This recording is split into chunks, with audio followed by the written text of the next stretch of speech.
नौकर की कमीज कोई कपड़ा नहीं होती, वो एक आम आदमी की पूरी जिंदगी होती है। हिंदी साहित्य में बहुत कम प्रसिद्ध हिंदी लेखक, कवि और उपन्यासकार ऐसे हुए हैं जिन्होंने शब्दों से शोर नहीं किया बल्कि खामोशी को भाषा दी। हिंदी साहित्य की संवेदनशील स्तंभ विनोद कुमार शुक्ल जी उन्हीं में से एक थे। उनकी रचनाओं में कोई बनावट नहीं थी, कोई दिखावा नहीं था, बस जीवन था जैसा हम रोज जीते हैं। छत्तीसगढ़ के रहने वाले शुक्ल जी आधुनिक हिंदी साहित्य के महत्वपूर्ण लेखक के रूप में जाने जाते थे और हिंदी साहित्य में ज्ञानपीठ पुरस्कार पाने वाले छत्तीसगढ़ के पहले व्यक्ति बने। इस साल की शुरुआत में उन्हें 59वां ज्ञानपीठ पुरस्कार मिला, लेकिन सच यह है कि उनका लेखन किसी पुरस्कार का मोहताज नहीं था। उनकी सादगी, उनकी भाषा और उनकी संवेदना ही उनकी सबसे बड़ी पहचान थी। दीवार में एक खिड़की रहती थी, नौकर की कमीज। इस प्रसिद्ध कवि और उपन्यासकार की किताबों में हमें बड़े सपने नहीं बल्कि छोटे छोटे सच मिलते हैं, ऐसे सच जिन्हें हम महसूस तो करते हैं लेकिन शब्द नहीं दे पाते, और वही शब्द शुक्ल जी हमें दे जाते थे।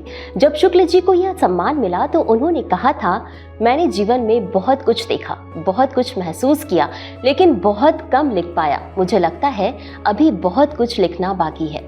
शायद यही बेचैनी, यही अधूरापन उनके लेखन को इतना जीवंत बनाता था। 23 दिसंबर 2025 को 88 वर्ष की उम्र में प्रसिद्ध हिंदी लेखक, कवि और उपन्यासकार विनोद कुमार शुक्ल जी का निधन हो गया, लेकिन उनकी भाषा, उनकी संवेदना और आम आदमी की जिंदगी को देखने का उनका नजरिया हमेशा जिंदा रहेगा।